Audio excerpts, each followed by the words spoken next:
வணக்கம், welcome to Pandian tax.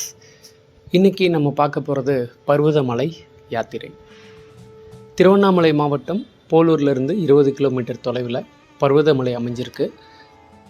நம்ம கோயம்புத்தூர் வெள்ளையங்கிரி மலைக்கு அடுத்து ஒரு பெரிய மலை யாத்திரை இந்த பர்வதமலை யாத்திரை. ஏற்கனவே பலமுறை இந்த கோவிலுக்கு நம்ம போயிருந்தாலும் மலையேற்றம் பண்ணியிருந்தாலும் கூட ஒவ்வொரு முறை போகும்போதும் ஒவ்வொரு முறை ஒரு வித்தியாசமான ஒரு புத்துணர்ச்சியை கொடுக்கக்கூடிய ஒரு யாத்திரையாக பர்வதமலை இருக்குது. நாங்கள் விடியல்லையே நடக்க ஆரம்பிச்சிட்டோம். விடியலில் நடக்க ஆரம்பித்து இருளிலிருந்து வாழ்க்கையினுடைய ஒளியை தேடி போகிற மாதிரி தான் இந்த கோவிலுக்கு நாங்கள் போனோம். இருளில் நடக்க ஆரம்பித்தா கூட எங்களுக்கான தரிசனம், எங்களுக்கான வாழ்க்கையினுடைய தத்துவம், வாழ்க்கையினுடைய ஒளி, அதை நாங்கள் தேடி போயிட்டு ஒரு வழியாக அந்த வெளிச்சத்தை முதல்ல அடைஞ்சோம். பர்வதமலைக்கான எங்களுக்கு கிடைச்ச முதல் வெளிச்சம் அந்த இடம்தான். ஒரு விவரிக்க முடியாத ஒரு யாத்திரைன்றது இதன் மூலியமாகவே நாங்கள் முதல் நிலையில் உணர்ந்தோம். நாங்கள் நடக்க ஆரம்பித்த இடம் ஒரு வனப்பகுதி. இந்த இடத்துலேருந்து நாங்கள் நடக்க அங்கே இருந்த மூலிகைகள் மூலயமா எங்களுக்கு உடலும் சரி உள்ளமும் சரி நல்ல ஒரு புத்துணர்ச்சியான ஒரு தோற்றத்துக்கு எங்களுக்கு கொடுத்துச்சு. எங்களுக்கு முன்னும் பின்னும் நிறைய பேர் நடந்து வந்துட்டு இருந்தாங்க, நடந்து போயிட்டு இருந்தாங்க. அருமையாக இருந்தது இடம். இந்த படிக்கட்டுகள்லாம் நாங்கள் தாண்டி அடுத்த ஸ்டெப்புக்கு போகிறோம் அப்படின்றது இந்த கற்பாதை வரும்போது தோணுச்சு.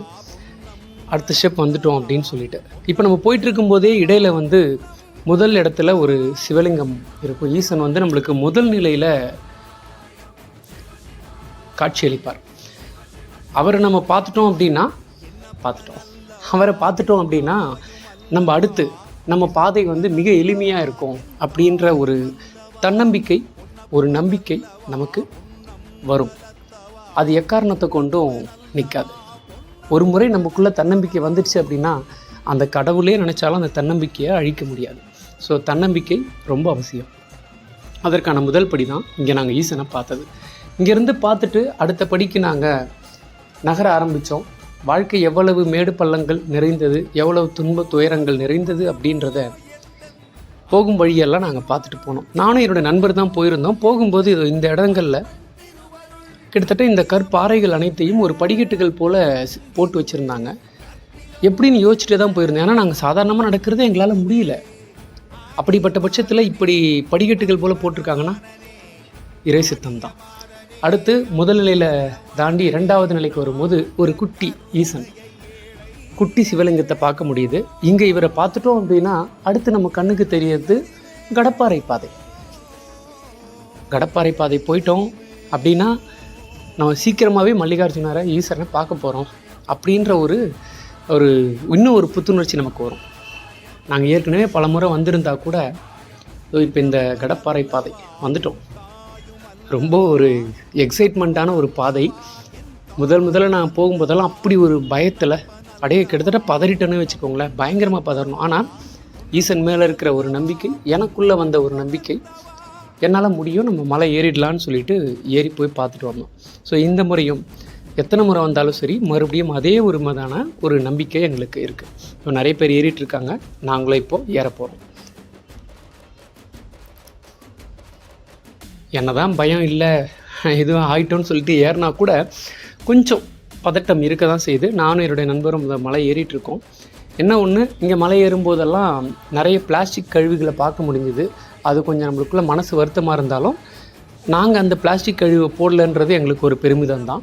ஸோ இந்த மலைக்கு ஏற வரவங்க அனைவருமே பிளாஸ்டிக்கை அவாய்ட் பண்ணுமாறு கேட்டுக்கிறோம்.